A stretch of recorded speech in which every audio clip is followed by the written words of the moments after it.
In today's video, we're going to be talking about the 4 reasons real estate wins.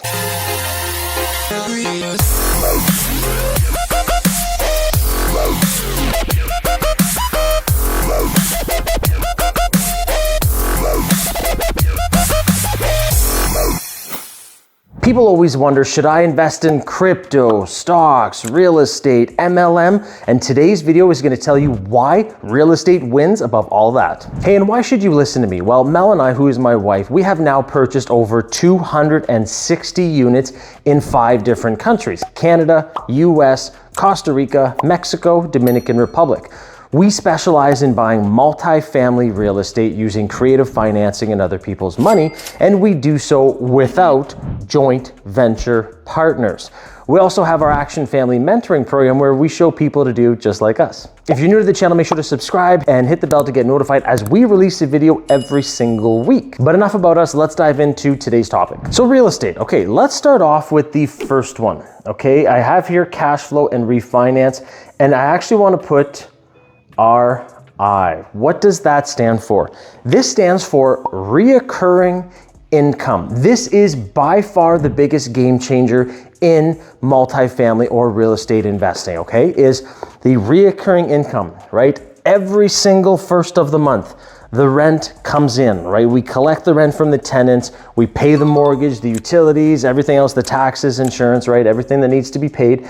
And then we pay ourselves, right? What's left over with the cash flow. Now, and I'll talk about cash flow in a second, right? Cash flow is beautiful and refinance are as well.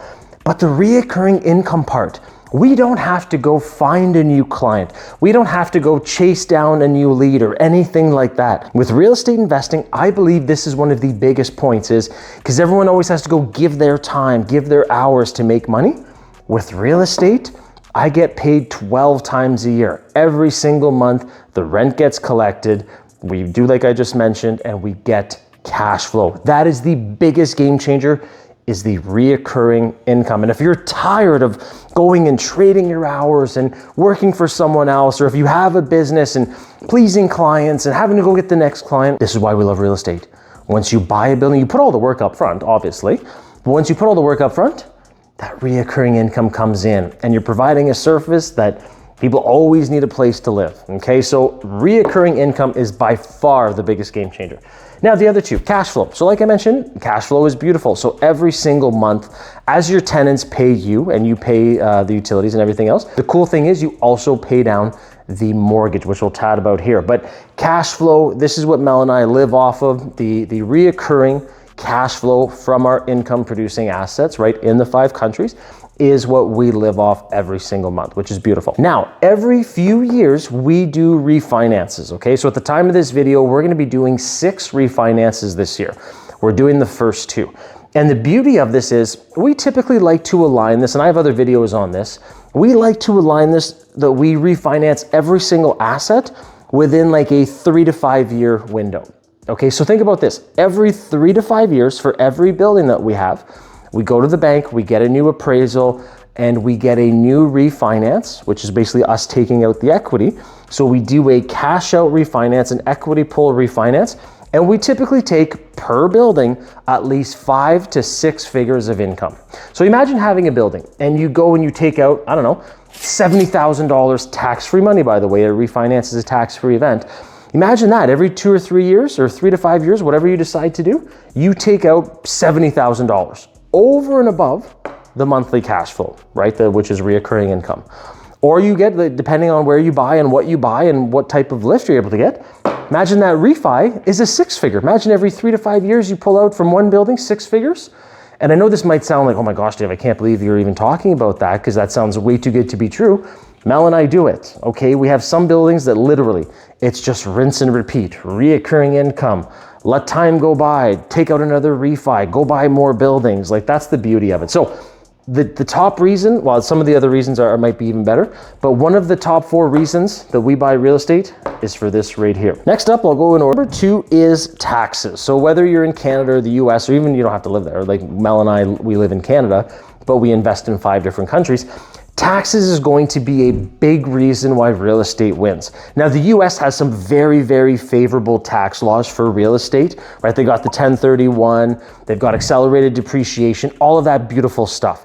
Canada as well has some CCA, right, which is basically depreciation as well. So there's a lot of reasons to do real estate for tax reasons as well, okay? So what I'll start off is the biggest thing is we'll talk about pre-tax dollars and after-tax dollars. Okay, so again, doesn't matter if you're in Canada and you have a corporation or if you're in the US and you have an LLC. We have both. We've got a ton of corps, a ton of LLCs. But what I'm getting at here with taxes is pre-tax and after-tax. So if you are, let's say, an employee over here, okay, I'll do a stick man, there you go. You're an employee over here and you receive your paycheck.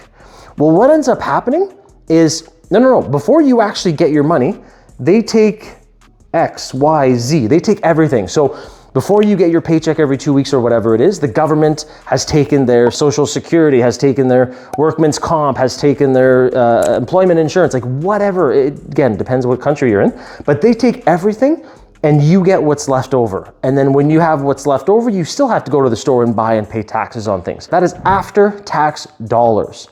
Okay, so after you've been taxed and after they've taken all the money, that's what you're left over.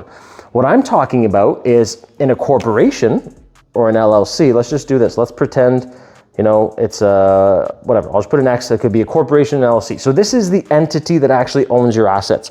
The beauty of this, okay, that's why I love real estate and that's why I love corporations and LLCs and business structure. And I'm not an accountant. Do not take this as accounting advice or CPA. But the beauty of this is you make money in here. You still have to pay all of these. You still have to pay all of the XYZ expenses that you would have. But the beauty is what's left over. So once you get the money here, you pay all the expenses, utilities, whatever, your dividend, like whatever. Maybe not dividends, but you pay everything that you have to pay that you would pay anyway. What's left over, right? So what's left over, the money left over, that's what the government will tax you on. So those are pre-tax dollars, okay? You see what I'm saying here? So over here as an employee, right, if you're just getting a T4 or W2 income, you pay the taxes no matter what up front, and then you get the money left over. In this scenario over here, right, pre-tax dollars, instead of post-tax dollars or after-tax dollars, you get to pay everything. You get to pay all your expenses, pay whatever, and then what's left over is what gets taxed on. So you get to, I shouldn't say you get to decide what gets taxed on because obviously you can't just claim everything, but that's an advantage of the tax game with real estate and with corporations and LLCs, okay? Now, next up, tangible. What I mean by this is, and I'm not picking on crypto or stock or anything like that, but what I mean by this is you are literally buying a brick and mortar, that's my attempt at a house here at a multifamily, but you're literally buying something that is tangible. Okay, and what does that mean? Well, obviously the stock market, like I'll just pick on that and I'll pick on crypto. So obviously the stock market is speculative. Okay, you don't really own it. You know what I mean? Like, let's say you buy a stock of, I don't know, Apple or whatever. Again, I'm not a stock guy. So you buy Apple stock. You don't really own Apple. You don't really control Apple. You don't really, yeah, technically you own a share, which whatever, but it's not your company. It's not your business. It's not your asset. You know what I mean? Like, it's not necessarily tangible. You own a piece of, well, it's not even paper anymore. Like, you own, anyway, I won't continue on this rant, but you don't own it. It's not something that you can literally hold and touch, okay? And who knows what goes on in the market? It might be wiped out tomorrow. And I'm not saying there's no ups and downs in real estate. I'm just saying in general, real estate is much more tangible. Same with crypto. It's speculative, right? Elon Musk makes an announcement. Crypto goes up and down. Donald Trump makes an announcement. It goes up and down. When Argentina went on the Bitcoin scale or whatever, when they use that as their currency, like, it's so speculative that it's kind of scary. And I know it's to stay in long term, but it's not necessarily tangible. Whereas real estate, and you guys might already know what I'm going to say, people will always need a place to live. We are literally in a housing crisis in both Canada and the US. So it is a tangible thing that you need. You need real estate. It is something you can touch. It is not going away. I get passionate when I talk about it because that's why I love real estate so much, is that it is tangible. So it is a hard, tangible asset. Okay? So that is the beauty and one of the 4 reasons why real estate wins over other things. Debt. And you're thinking, wait a minute, Dave, debt. How is that a good thing? You're saying that having money owing to someone is a good thing? So 100%, there's good debt and there's bad debt. So for example, well, I'm biased, good debt. Real estate. Now, I'm not talking about the house you live in, right? We all know that the house you live in is not necessarily an asset, right? Robert Kiyosaki, Rich Dad, Poor Dad, has explained that to us multiple times, which I agree with him. Your house is not necessarily an asset. Like the house that I'm in right now, yeah, it goes up in value, but I have to, like, I'm the tenant here. I have to pay all the bills. When the roof had to be done, I had to put on a $30,000 roof. Like, I'm the one paying to keep it up, maintain it.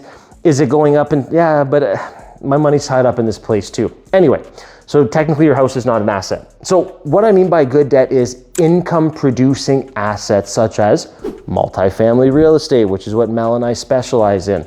Bad debt would be, I don't know, a pontoon boat, a Lamborghini, a snowmobiles, like whatever. And I'm just giving you some examples. And I know some people might say, well, Dave, I sell collectible cars and I make money. I'm just talking in general. So good debt and bad debt. So bad debt is something that takes money out of your pocket instead of putting it in. So what I love about real estate, to kind of go back here to the tangible part, let's say you go in and you want, hey, look, give me a mortgage or a loan. Let's just pretend. Let's say you're going and saying, you walk into, I don't know, Canada, one of the five. You go to Scotiabank or TD or whatever, RBC, or in the US, you go to Bank of America, Chase. Like, I'm just giving you examples. You go into a bank and you say, can you give me debt, a loan, on your own stock? They most likely, 99.9% will not. You know what I mean? Because they just don't do that. Like, they won't give you a debt to buy even their own stock, okay? But with real estate, and I'll give you, I'm very visual, so I'll give you an example. Real estate, that's what we do. We get debt. We go to the bank. I literally have my bankers. I had 2 conversations yesterday with 2 different bankers at 2 different banks. They're literally saying, send me the documents. We want to lend you money on tangible assets. Why? Because it's reoccurring income and it cash flows. Okay, so this is a game changer with debt. And you might be thinking, well, Dave, let's just make it up. If I want to buy, let's just use easy numbers here. If I want to buy $100 of stock, how do I do that? Well, you have to come up with $100 of stock to buy it. Okay. And then you might say, well, Dave, if I want to buy $100, I'm just using easy examples. Let's do 100,000. So if I want to buy $100 of stocks, I need $100 for the stocks. If I want to buy 100,000 of real estate, let's say I want to go buy a house. I don't know, I'm making this up, easy example. I want to buy a $100,000 piece of real estate, duplex. And this is doable. Like, I bought a property, a triplex in Akron, Ohio for $72,000. So just make it up. Let's say you're buying a single family home or a duplex or whatever in the state of Ohio. And this is definitely $100,000 is definitely realistic. Well, I don't need to come up with $100,000. I might need to come up with 20K, right? The bank might say, you know what? Because it's real estate, we'll give you $80,000. We'll give you 80K. So the bank will front, they'll give you the 80K and you come up with 20K. So this is the part that I mean. It's leveraging debt. So for $100,000 of stock or $100 of stock, right? I would need $100. For $100,000 of real estate, I don't need $100,000. I might need $20,000, which obviously there's creative financing and other people's money where you don't even need that 20K, but that's a whole other scenario. But what I'm getting at is, let's say you did have $100,000 and in this scenario, right, 20K, you could literally buy 5 pieces of property with the same amount of money and you're leveraging that debt. And this is why real estate wins, in my opinion, over everything, is this right here, is the fact that you can leverage the bank or other people's money. Like, think about this. The fact that you can leverage debt, good debt, to buy, own, control a piece of real estate. You know what I mean? Like, I buy this $100,000 here with only 20K. The bank gives me 80, but I get all of this. The bank doesn't get this. That's the beauty of it. Yes, they lent me the money. Mel and Dave, or you, if you do this, you're the one getting the cash flow. You're the one getting the refinances. You're the one getting the reoccurring income. Obviously, you're paying the bank, so they're also getting reoccurring income as well, and you guys know that. But you're getting the lion's share because you own the asset. And I know I'm passionate here But it's all of these coupled together, right? And to wrap up the video here, it's literally the reoccurring income from the cash flow, the massive refinances if you're doing it correctly, the tax advantages, right? You can use depreciation to not pay taxes for a while, which is a beautiful thing. And the US and Canada are different with that. Tangible, right? It's something you can actually touch. It's something that people will always need. It's not going anywhere. It's not a fad. It's been around. It's always going to be around.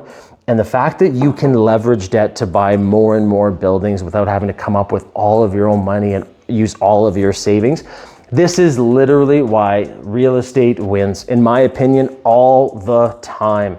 And I could go on. I just wanted to keep the video short. There's multiple reasons why, but I wanted to do the top 4 reasons why real estate wins, and it definitely does. So hopefully you enjoyed this video. There's also 4 types of income. I want you to go check out the 4 types of income where I break down again how real estate wins. I'm Dave, and I'll see you there.